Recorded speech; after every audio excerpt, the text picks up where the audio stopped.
Success never comes without effort. You have to be willing to put in the work, even when the results aren't visible yet. Corey Harrison's life is proof of that truth.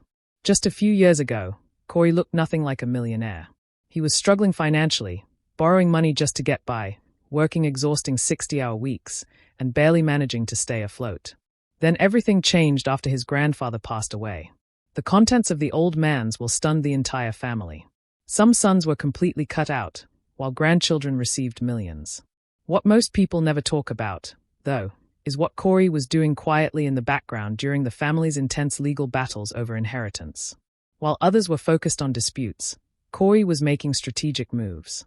By 2025, he owned multiple properties worth millions of dollars and had silently become one of the wealthiest reality television stars alive. But the real story behind how he built that fortune isn't what people assume. Rick Harrison was only 17 years old when Kim became pregnant. They had already suffered the heartbreak of losing one baby. So when Corey was born on April 27, 1983, it felt like a miracle, a second chance at starting a family. Rick and Kim married in 1982, hoping marriage would stabilize their lives, but the pressure proved too much. By 1984, Corey was just 1 year old when the marriage fell apart. His parents divorced, leaving Corey to grow up mostly with his father, Rick, who was barely more than a teenager himself. At just 18 years old, Rick was juggling multiple jobs in Las Vegas, a city built on risk and luck, trying to raise a child with no money, no guidance, and no clear path forward. Corey was the oldest of 3 brothers. Adam was born in 1985, and later came Jake, Rick's son from another relationship. Despite being a growing family, they started with almost nothing. Rick's parents had recently lost everything they owned in San Diego after the housing market collapsed in 1981. Their dream of success in real estate vanished overnight, leaving them with only $5,000 and a fragile sense of hope. With no other option, they packed their belongings into a car and drove to Las Vegas to start over. Rick was just 18 years old, unemployed, and already a new father. His father, Richard Harrison, known to everyone as the Old Man, had served in the Navy and failed at nearly 30 different business ventures. Eventually, he decided that dealing in gold and silver coins might be their last shot at survival. They opened a tiny coin shop, barely 300 square feet, on Las Vegas Boulevard. Money was tight, resources were scarce, and every day felt like a gamble. Corey's childhood was anything but ordinary. He grew up surrounded by desperation, old coins, pawn tickets, and customers who had lost everything at the blackjack tables. Rick had dropped out of school in the 10th grade and had already been selling knockoff designer goods to survive. He began using drugs in elementary school and was now a teenage father, dragging young Corey along to pawn deals and shady backroom hustles just to pay rent. Corey's mother drifted in and out of his life, and the pawn shop slowly became both his playground and his classroom. Before he even turned 5, Corey was learning how to spot the difference between real and fake items. By 1989, after 8 long years of waiting, the Harrison family finally received their pawn license. A strict city rule allowed only 1 pawn license for every 50,000 residents. Rick watched the population numbers closely, and when Las Vegas hit 250,000 people, the license was approved. That same year, they opened the gold and silver pawn shop just 2 miles from the Strip. Corey was still a child, but chaos surrounded him, rings, coins, antiques, and the heavy air of desperation that filled the shop. No one realized it at the time, but the wide-eyed boy with chubby cheeks would eventually grow into one of the most recognizable faces on reality television. Even back then, cracks were forming within the family. Rick's brother, Christopher, had already begun drifting away. Something unspoken kept him distant. When the old man passed away in 2018, the truth was revealed clearly in his will. He stated that while he still loved Christopher, he was cutting him out of the inheritance entirely.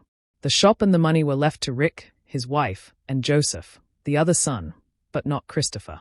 That decision shook the family deeply and planted questions that Corey would later face himself when it came time to think about inheritance and legacy. By the time Corey was 9 years old in 1992, he was already learning lessons most adults never master. Sitting in the back of the pawn shop, he polished tarnished antique rings with a cloth, watching dull silver shine again. His grandfather decided it was time for Corey to earn his place. The pay was minimal, just enough for a snack, but the lessons were priceless. Corey learned how to spot meaningful scratches, judge age by patina, and restore value without damaging authenticity. Rick regularly tested him, holding up items and asking him to estimate their worth. The pawn shop wasn't just a job, it was his school. In 1993, at just 10 years old, Corey trusted his instincts for the first time. A customer brought in a gold chain. While others were distracted, Corey examined it closely. It felt too light, the color slightly off. He told his grandfather, who confirmed it was fake, gold-plated junk. Corey earned a $5 bonus, but more importantly, he gained confidence. He realized he had an eye for detail, and that skill would follow him for life. By 1995, Corey didn't care about recess or playgrounds. While other kids played sports, he sorted through dusty boxes of comics behind the shop. One day, he discovered a rare 1960s Marvel comic, Werewolf by Night. Rick told him it was worth around $200. For a 12-year-old, that felt like striking gold. Corey learned that collectibles weren't just fun, they were investments. Life wasn't always smooth. After his parents divorced in 1996, the pawn shop often became a battleground. His mother, Kim, would show up, and arguments over child support followed. Corey frequently stood between them, learning how to read emotions, calm tensions, and choose his words carefully. Business taught him money skills, but family conflict taught him survival. One scorching summer day, Corey was sent to retrieve a vintage watch part 5 miles away. With no car and no ride, he biked under the brutal Las Vegas heat, drenched in sweat but determined. When he returned, exhausted but successful, his father and grandfather gave him a silent nod of approval. It wasn't praise, but it was recognition. In 1997, danger made itself known. An angry customer pulled a knife during a dispute over a loan. Corey watched as the man lunged toward his father. Rick stayed calm, but the moment burned into Corey's memory. Pawn shops attracted desperation, and desperation could turn violent. By 1998, Corey dropped out of high school at 15 and began working full-time, logging more than 50 inventory items a day. Every serial number mattered. One mistake could mean massive fines or losing the license. At 16, he briefly tried working as an electrician's apprentice, but a severe electric shock ended that path instantly. The pawn shop might be dangerous, but at least he understood its rules. In 2000, at 17, Corey managed the jewelry counter and negotiated a deal on a 1920s diamond brooch worth $15,000, buying it for $10,000. Rick was impressed and started calling him Big Hoss. It wasn't just a nickname, it was respect. By 2003, Corey faced betrayal when a cousin stole $2,000 worth of merchandise. Corey tried to protect family by covering it up, but the truth came out. The fallout was painful and taught him a harsh lesson. In business, loyalty must be earned, even with blood relatives. At just 20 years old, Corey became assistant manager, overseeing a team of 10 employees. He tightened loan processes, improved record keeping, and reduced default rates from 25% to 10% in 1 year. By 2005, he pushed the shop into the digital age, listing over 1,000 items online. Sales surged, bringing national attention and laying the groundwork for Pawn Stars. In 2006, Corey trusted his instincts on a $50,000 Harley-Davidson loan. When it defaulted, the bike sold for $75,000. That profit earned him co-ownership of the shop at just 23. From then on, he wasn't just part of the business, he was shaping its future. In 2007, a gaming audit exposed paperwork issues and resulted in a $20,000 fine. Corey responded by building a digital tracking system so precise it later earned praise from state regulators. He turned failure into a blueprint others copied. The pawn shop was hit hard when the economy turned. Revenue collapsed by 40% almost overnight, and high-end luxury items that once sold quickly suddenly sat untouched in display cases. Corey responded immediately. He cut employee hours, rehired only the most essential staff, and shifted his own focus to full-time appraisal work, especially evaluating jewelry taken from foreclosures. During one especially punishing month, Corey personally examined and processed more than 500 individual pieces. His workload was relentless, but the strategy worked. By 2009, the shop had recovered nearly 70% of its lost revenue. Corey had effectively saved the business. His calm, adaptable mindset kept the doors open while countless competitors shut down permanently. That same year, Corey doubled down on education.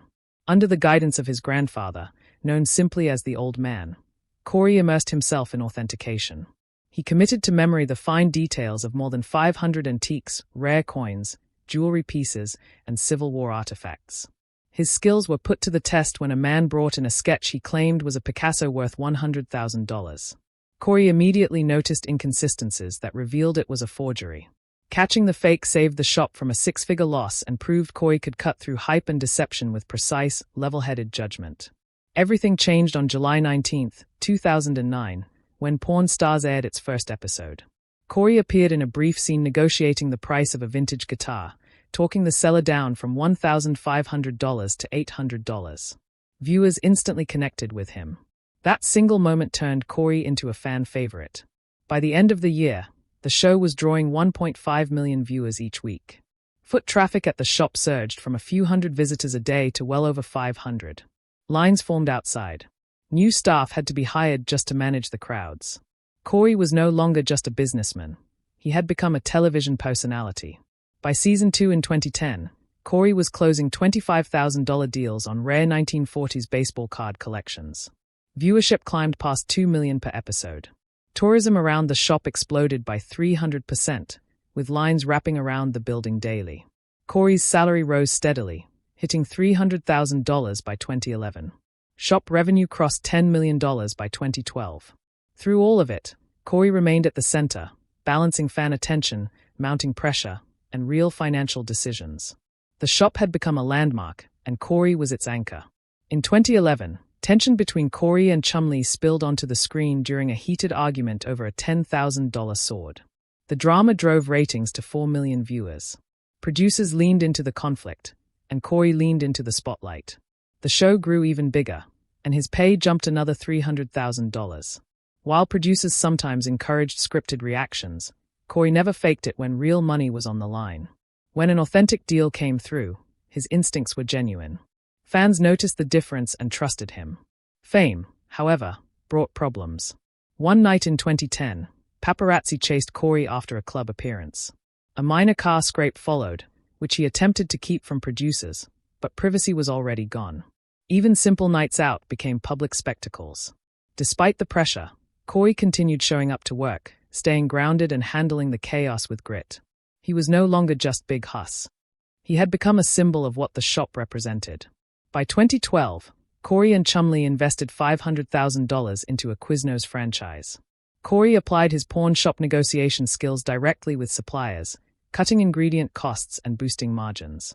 The restaurant became profitable in under a year, expanded once, and was eventually sold. The success proved Corey could thrive outside the pawn business. In 2013, Corey led a major expansion of the shop, growing it to 15,000 square feet and adding a memorabilia wing filled with Elvis guitars, vintage movie props, and sports jerseys. Annual revenue jumped from $7 million to $10 million. The shop evolved into a hybrid of museum, retail store, and Hollywood attraction. Corey's vision transformed a family pawn shop into a global tourist destination. In 2014, Corey appeared as himself on an iCarly crossover episode, appraising a prop violin for $5,000. Although it originally aired in 2012, reruns and renewed buzz in 2014 introduced Pawn Stars to a younger audience. Merchandise deals followed, and Corey became part of teen pop culture. He also co-hosted Pornography, a trivia spin-off show, winning 70% of the episodes. The $100,000 in prize money he earned was donated entirely to charity, benefiting food banks and youth programs around Las Vegas. Fans saw not just a deal maker, but compassion. Not every venture succeeded. In 2015, Corey opened a boutique beauty bar selling vintage cosmetics, perfumes, and makeup kits. It attracted collectors, but in 2017 an employee stole $100,000 worth of inventory. Unable to recover, Corey shut the business down. That same year, he experimented with cryptocurrency, accepting Bitcoin for pawn loans. When a $50,000 digital wallet was hacked and drained, Corey ended the experiment immediately, warning others to stick with what they understand. Corey's personal transformation was just as dramatic. In 2013, he weighed 402 pounds. A knee diabetes diagnosis shocked him into action. He drove directly from the doctor to undergo lap band surgery, paying over $20,000 across 4 credit cards. In 6 weeks, he lost 50 pounds. Within a year, he lost 150. By 2015, he weighed 210 pounds. The transformation changed his energy, confidence, and work capacity. By 2016, he was appraising up to 20 items a day and closed a $300,000 sale involving a Ray diamond set mounted in vintage glasses, a fan favorite episode. In 2017, Corey began playfully challenging Chumlee to workouts on set. The rivalry motivated Chumlee to lose 160 pounds. Their shared fitness journey inspired viewers and brought new energy into the shop. Then, in 2018, Corey's grandfather passed away. The loss was devastating. Corey responded by throwing himself into work, appraising 100 items a week and traveling for deals. By 2019, his net worth reached $5 million. When the pandemic hit in 2020, Corey pivoted quickly, launching virtual appraisals and closing remote deals, including a $1 million W2 helmet sale. While other businesses shut down, gold and silver kept moving because Corey adapted. Corey's personal life also shifted dramatically. He married his high school sweetheart, Charlene Betancourt, in 2004 at age 21. After 11 years strained by travel, filming, and rumors of infidelity, they quietly divorced in 2015. In May 2017, he married Karina Kiki Ellerly. The marriage ended by September 2018, just weeks before their son Joshua was born. Despite the complications, they co-parented peacefully. Fatherhood changed Corey. He quit heavy drinking, took up boxing and snowboarding, and forced balance into his 60-hour workweeks. Then tragedy struck in January 2024 when his younger brother Adam died from an accidental fentanyl and methamphetamine overdose. Corey grieved privately. Fans later noticed his withdrawn posture and tired expression, but the family remained silent. Corey's past included public missteps. In August 2014, he was filmed drunkenly urinating on a bar stool during a motorcycle tour stop in Missouri. The video went viral. In 2015, he bailed Chumlee out during a legal scandal involving drugs and firearms, testifying in court. In September 2023, Corey was arrested for DUI in Las Vegas, jailed for 8 hours, and later vowed to fight the charge. Family tensions intensified after the old man's death in 2018, when it was revealed he had cut his youngest son Christopher out of the will. Corey inherited stakes and vehicles, while lawsuits followed. In 2023, Corey clashed with producers over scripted portrayals. After negotiations, he secured 5% ownership and a raise, but burnout remained. In September 2024, Corey quietly left Las Vegas and moved to Tulum, Mexico. He sold his $2 million home, retained his stake in the pawn shop, kept his grandfather's 1957 Chevy, and began a new chapter. He started building a barbecue restaurant called Big Hoss's Smoke Joint, explored real estate flipping, and embraced life without cameras. Corey Harrison now lives on his own terms. Free from the relentless grind of filming schedules and public scrutiny, Corey finally allowed himself to slow down. Life in Tulum offered something Las Vegas never had: quiet mornings, ocean air, and a sense of anonymity he hadn't felt since before Pawn Stars. He built friendships with locals, immersed himself in the culture, and focused on projects that felt personal rather than performative. His barbecue restaurant, Big Hoss's Smoke Joint, became more than a business venture. It was a passion project, a place where food, community, and craftsmanship mattered more than ratings or cameras. Though he stepped away from daily operations at the pawn shop, Corey never fully severed ties. He retained his ownership stake and remained available as an advisor when major decisions or high-value items came up. But the pressure was gone. There were no producers pushing storylines, no expectations to play a character frozen in time. Corey was no longer trying to live as the 23-year-old viewers first met while quietly turning 40. For the first time in decades, his identity wasn't tied to a counter, a deal, or a camera angle. Fatherhood stayed at the center of his life. Even from a distance, Corey made it a priority to mentor his son Joshua, teaching him the fundamentals of appraisal, negotiation, and, most importantly, integrity. He was determined not to repeat the cycle of inherited pressure that shaped his own upbringing. Instead of dragging Joshua into the pawn shop spotlight, Corey chose patience, guidance, and freedom. The trade would be there if his son ever wanted it. If not, that was okay too. Occasionally, Corey floated the idea of a future project, maybe a small spin-off focused on artifacts, history, or pawn education in Mexico. Something quieter, something honest. But he wasn't chasing it. After years of surviving chaos, controversy, and constant visibility, Corey learned that not every opportunity needed to be seized. Some could simply be considered and left behind.